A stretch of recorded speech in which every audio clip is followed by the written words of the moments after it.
Good evening. My name is Dr. Jones, and I am the founder and the director of Pre-Med Solutions. And we're glad that you are joining us this evening. We have some very interesting topics that we're going to discuss.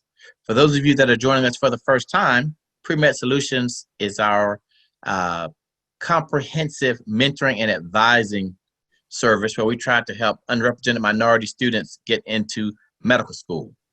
And so this is just part of our 6-part series. On last week, we had a very, very, very well attended virtual expo where we had 14 schools that have the highest number of African American and other underrepresented minority students in their first year classes. And that will be available to you. A lot of you have been asking about it, but the video will be available. We're getting it edited a little bit because we want it to be really nice. So I would give us a few more days and we'll have that available to you. We want you to know that this is being recorded. We want you to ask questions. We will be calling on you if you want to and come on live and ask a question. Just let us know. We want you to use the chat box to initially ask your questions and I'll look at it and then we'll ask you to come on and ask your questions live. We're asking you to if you're not one of the panelists, to please turn your camera off and your mic off until you're recognized. Okay, so that's it. But we really want you to remember to use the chat to communicate with us. And again, we will have all of the recordings from all of the shows that we've had so far. They should be available soon.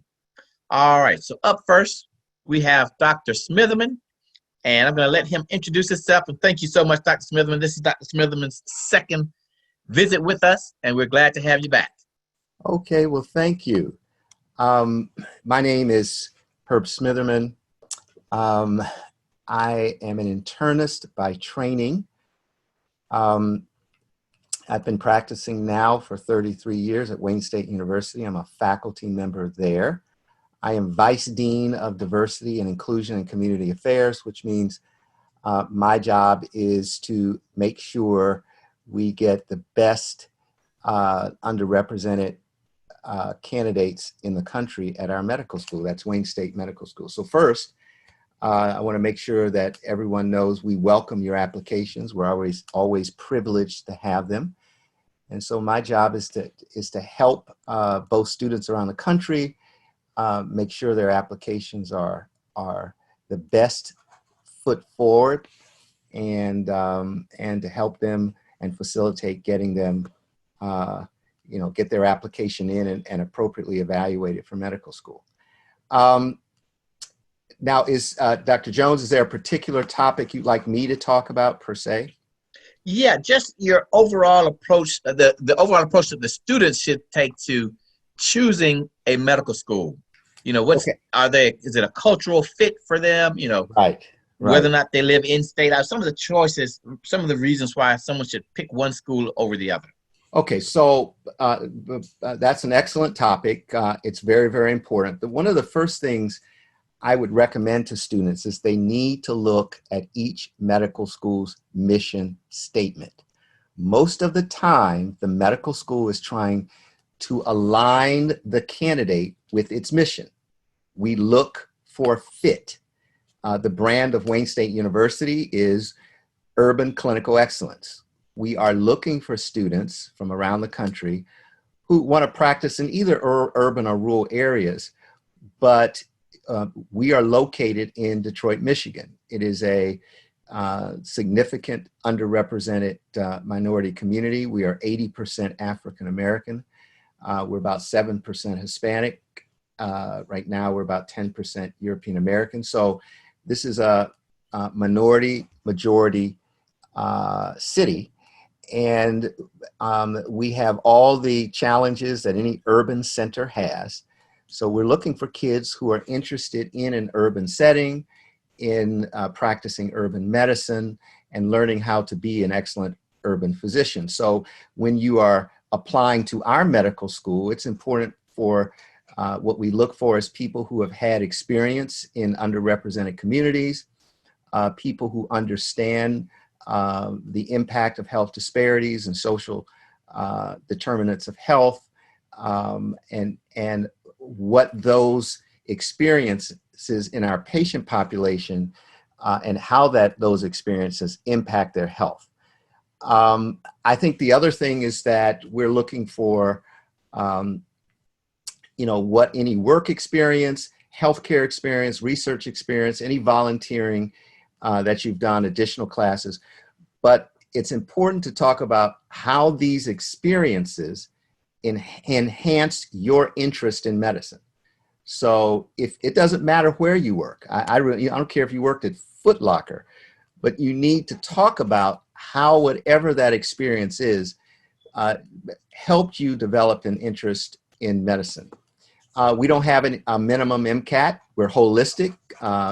We're looking at the entire person, the type of person they are, their attributes, their experiences, in addition to their academic metrics. And we're mostly, especially looking at their academic metrics, that is MCAT and GPA, to know, will this person be able to make it through medical school? We want to just make sure the academic metrics for us is just to make sure that you can handle the medical school curriculum. Like I said, we don't have a minimum MCAT. We have accepted a variety of MCATs depending on that application. I always tell students that, if you have questions, feel free to call us. I mean, our secretaries, and I'll give you her number, it's 313-966-5187. Her name is Audrey. If you have questions, you can give Audrey a phone call, and she'll set up a time that we can sit down and talk about any of the questions you have. So we do look for academic excellence, but like I said, it's, can you handle the curriculum and be successful on the board exam? We look for interpersonal competencies. We look to enroll students who can communicate well, are intelligent, and they show that through their writing. Your personal statement is important for many, many reasons. It's not just articulating who you are. It's basically letting us know how you can communicate that to others. And so those interpersonal competencies, like your social skills, cultural issues. We're also looking for intrapersonal competencies. We're looking for, especially when we interview candidates, their reliability, dependability, always be early for your interview, for example, your adaptability. Do you have the capacity in your application for improvement? Sometimes we see people start out in their their freshman year, and they don't do as well, but we see improvement through second, third, and fourth year. That's critically important. We obviously understand there's a transition between high school and college. And so we kind of look at, if you did well, it's important to do well as best you can in any year. But if we see someone who gets straight A's in their freshman year and they're down to lower grades in their senior year, that's not a good direction. And so, but it's not over if you do poorly in your freshman year and you improve and do well by the time you get in your junior and senior year. Somehow you show that you're dedicated to medicine, the experiences that you've had, the shadowing, et cetera, to show that you're caring for people. I can tell you we've had plenty of instances where students say, I wanted to be a physician all my life. We say, okay, we'll set you up with a rotation in an emergency room. They go in the emergency room, the sight of blood, they pass out. And so we don't want that experience to happen, in your third year of medical school. We want to know that you're comfortable with caring for people in clinical settings, and that you are able to handle those clinical sessions. That's really why we want shadowing, et cetera. It's not, these are not just boxes we're checking off. There are reasons that we want our students to do that. Any participation in community service or volunteer activities. When you do your interview and present yourself and your personal statement, we're looking for any examples of ethical behavior, professionalism, honesty. Those kinds of things are critical in medicine, And I'm just telling you, as interviewers, as people who are evaluating your application, these are the types of skills that we are looking for: dedication, interpersonal competencies, integrity, communication skills. That personal statement is not only about what is said, and that is important, but how you communicate and how effective you do that. And I tell people, always have someone review that before you submit it. A poorly written personal statement is not a good thing. You want to make sure the grammar and everything is really done well, because you're trying to put your best foot forward, everything about you in the best way, because medical school is competitive. We have 10,000 applications. We accept 290 kids. It's one of the largest classes in the United States, but still that's only 2-3% of the people who apply. And so it is competitive. So we're looking for things that can help you stand out. Let's see, those are some of the, I think, major items. Apply early. I always say, we open in June, try to get your application in. It's a rolling admissions process. So the earlier you apply, the more spots that are open. And so you want to apply early, get your application in, get your recommendations in early. Because once we get your application and it's complete, we make a decision about interview, and we start interviewing candidates. At our institution, we interview through December. It's one of the longer interview timeframes. We open up in June. So students can apply, and we have acceptances going out in October. So I think that's the earliest we can start our acceptances, but we have applications, interviews, and our first acceptances start going out in October. So, once we start filling our class, we have 290 to start. And if by December, we filled 200 spots, you're now competing for 90 spots. So you want to get that application in early.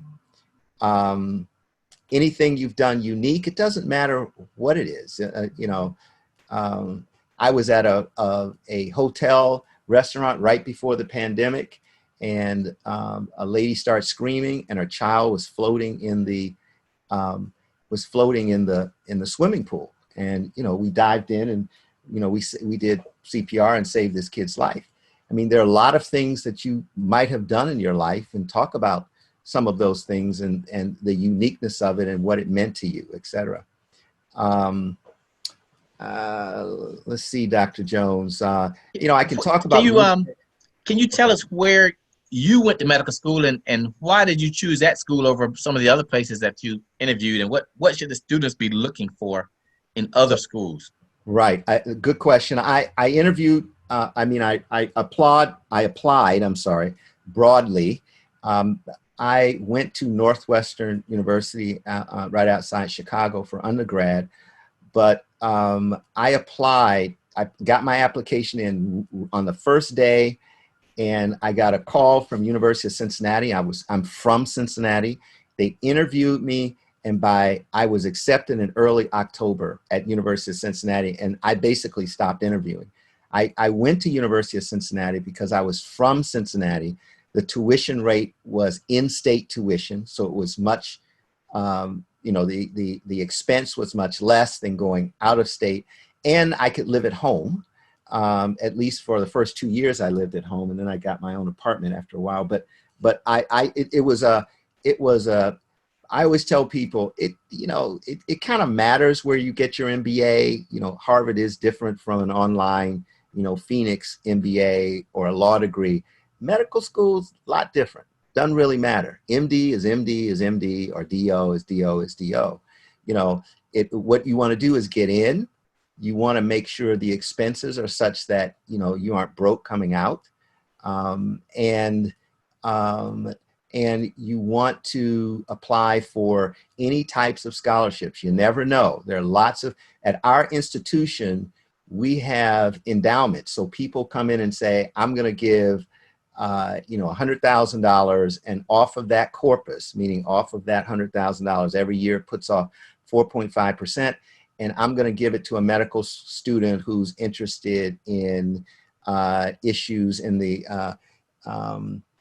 in underserved communities or LGBTQ community or whatever. We have about 50 of these very specific grants that we would give to a student, that most of them are not based on academics. It's based on some interest that the student may have. And so you always apply. It doesn't matter what. You ask the institution, are there particular scholarships at your institution that I can apply for? Once you get in, always ask that and apply broadly and just say, I'm interested in any scholarships you have. These are my interests. Do they apply to any of those scholarships? Because we give out, even if it's $4,000 a year or whatever, some of these amounts are smaller, but every penny matters. And so I did apply for something like that. I got a couple of scholarships from University of Cincinnati. I went to University of Cincinnati. I came out with a lot less debt than if I would have gone to an out-of-state school. So that was the decision-making process for me. Mm-hmm. Can you touch on like maybe going to a small school that may be community-based in terms of their focus versus a large research institution? Right. So my recommendation is you want to find a school, no matter what its size, and I do understand what Dr. Jones is saying. You can get lost at a major urban research institution, but it depends on the institution, because many of those institutions have very, very strong offices of diversity, equity, and inclusion. And they really latch on, especially to underrepresented students, which those offices are meant to support. And for example, at Wayne State, we have test taking skills, we have counselors, a lot of support systems for our underrepresented students. So even within the larger school, there's a smaller community that's very tight knit, and there are, we've been able to secure a lot of resources for those students. So what really matters when you are talking about medical school is, what are the resources available to you? So you want to look at, if you have challenges with test taking, do they have test taking evaluators there? Someone who can make sure that they're giving you advice about the test, et cetera, how to be strategic about the test taking. Do they have those resources? Do they have counseling? Do they have a good, strong financial aid infrastructure at the medical school? Is there a mentoring system where they're pairing you up with students in later years, more senior students, so they can help mentor? What's the, if you're underrepresented minority, what's the number of underrepresented minority faculty at the institution? Because oftentimes when students come to me, they come to our office, it's all hands on deck. I always say, I can't speak to what happens in pre-med, all of these issues about the weaning people out and all that. That's not medical school. We aren't trying to wean you in medical school. We want you, once we accept you, when we get that 2 to 3%, 4%, whatever it is, students that we want in our institution, the state subsidizes that position. We subsidize that position. Your medical students, even though it's a lot of money, you aren't paying full freight.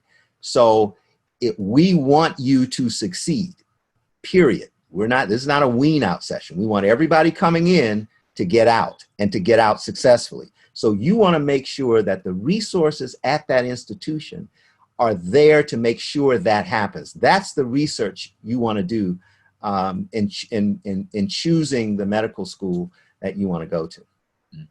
We have a few questions we want you to answer.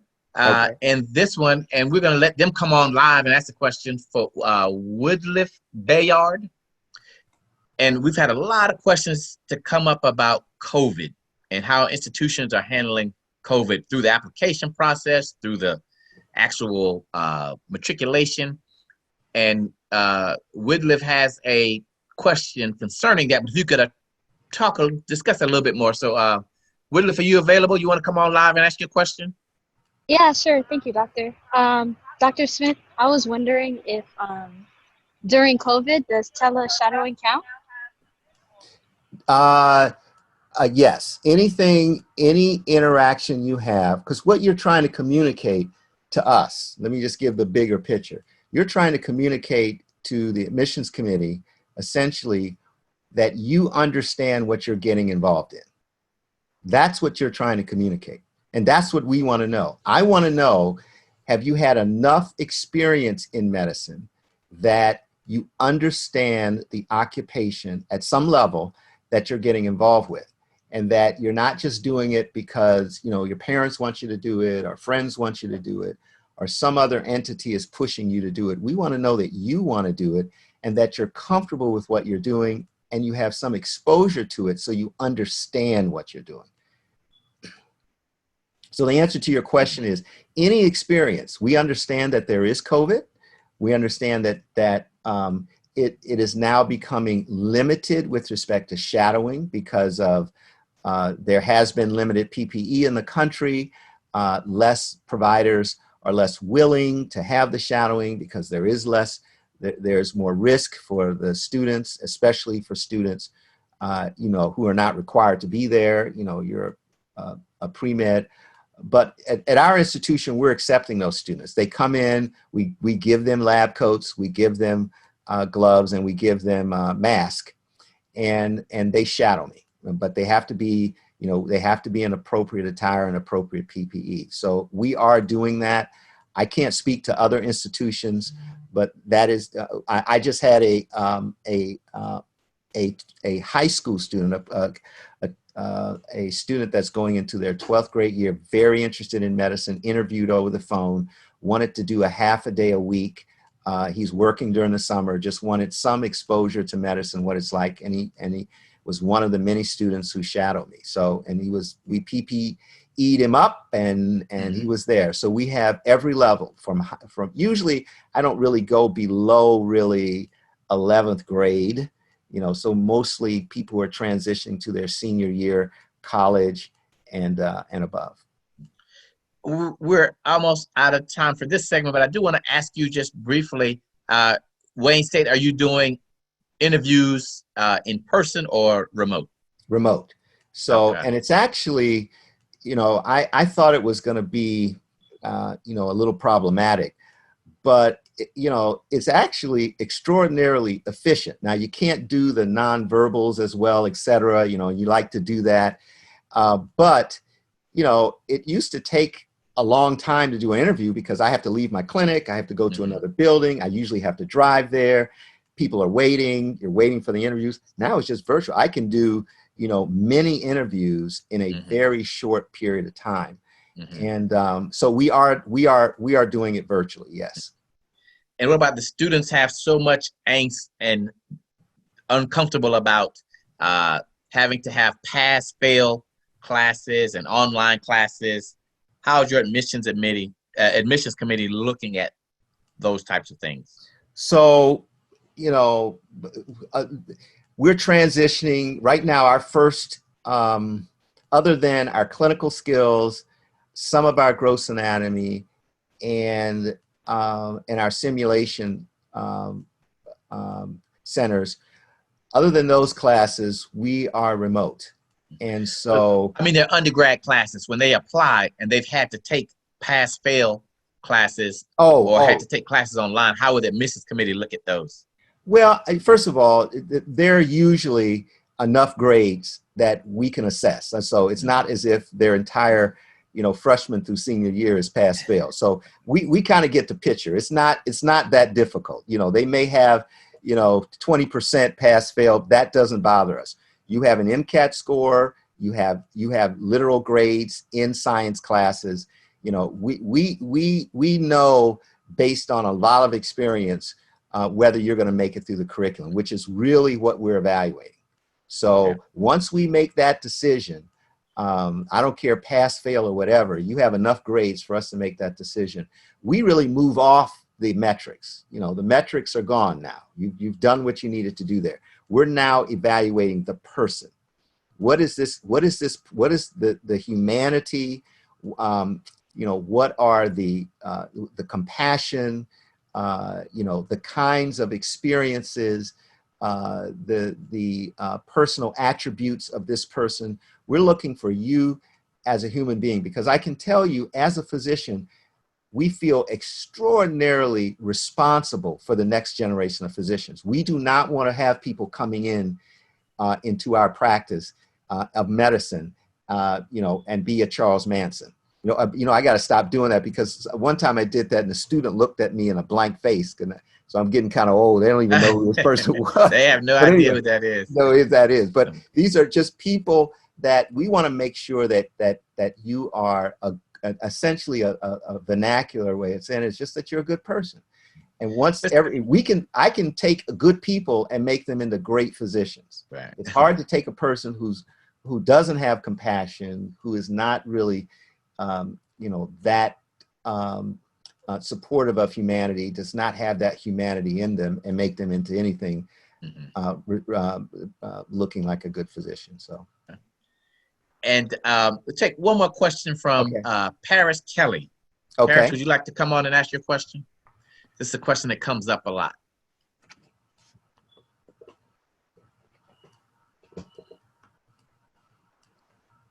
Paris, are you available? Yes, I'm trying to operate Zoom. Where are you from, Paris? Okay.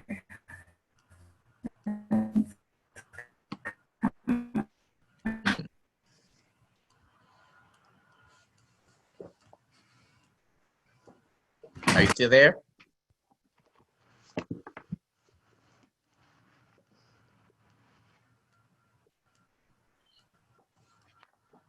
Paris, are you still there? Oh, I see you. She's having a little technical difficulty. Well, let me ask a question for her. Okay.